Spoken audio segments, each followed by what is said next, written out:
Hello Quest Kids, are you guys excited for our video today? Because I am. Hopefully you know that you can come on Sunday mornings. We'll talk about what we're talking about today. Also watch this video because even though it's the same topic, it'll be a little bit different and will help your mind remember and your heart keep it close in. And also that if you go on the Quest Chest coloring pages, the take-home papers, family devotion for you, so that way we can get all of this stuff that we're talking about in your mind and in your heart. All right, are you ready to go? Let's start. Through October and November, we are going to be studying Leviticus, which is the third book in the Bible. So first is Genesis, then Exodus, and then third, Leviticus. All right, let's jump in. Hey, stop! Before we do that, we need to go back and double check that we know what Exodus was all about. Or maybe we should go back even further to Genesis. In Genesis, we read that God created a beautiful world teeming with life and with wonder. It was good. But people, one of God's good creations, messed it up. We tried to be the king for ourselves, and since then, everything else has just been a disaster. But the story doesn't end there. God is going to rescue his people through Abraham and Abraham's family. Abraham has a son. That guy has 2 sons. They have sons. Blah, blah, blah.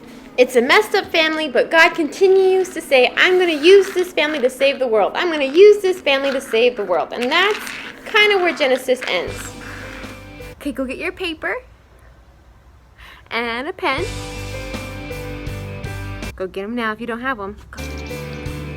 Because I want you to draw pictures or write about everything you remember about the book of Exodus. Do that now.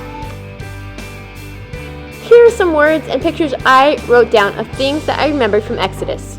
So God's people find themselves in Egypt. The king of Egypt was called a Pharaoh, and Pharaoh didn't believe he was just king of Egypt. He thought he was king of the whole world. Pharaohs often believed that they were gods.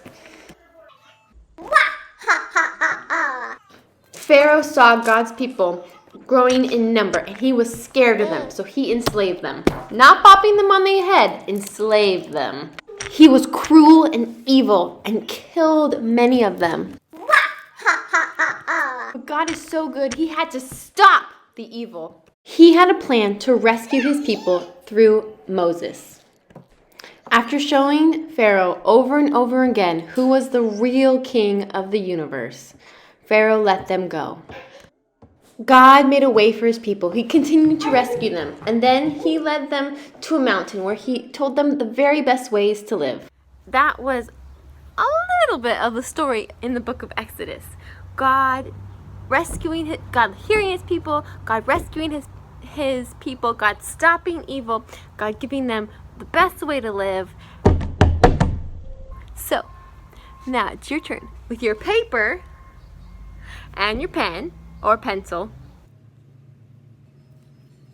With your paper and pencil, write down all the things that God is in the story. What does this tell us about who God is? We could say God is this because in the story he... Write down who God is now. Some things that I realized God was the king and the rescuer. Now, you're going to take one of those things about who God is, and I want you to just think about that thing. Try to do that for 1 minute, just thinking about God, saying, God, I love that you are like this, and think about what does that mean. So, you could say for God, for example, God, you are king, and what does it mean to be the king?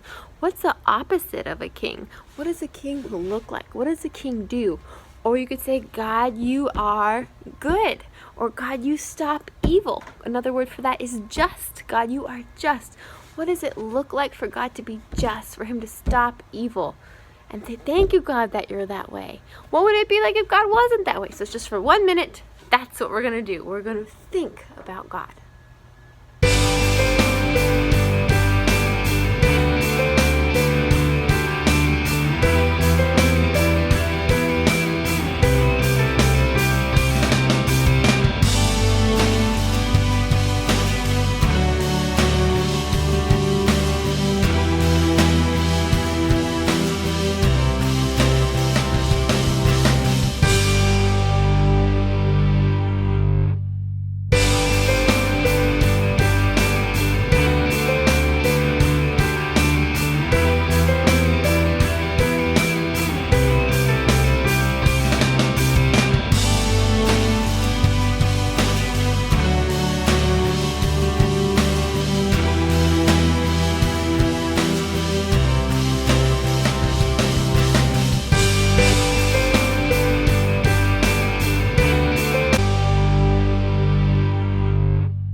Hey, Quest Kids and Roots, you guys did a great job. Don't forget to check out the Quest chest.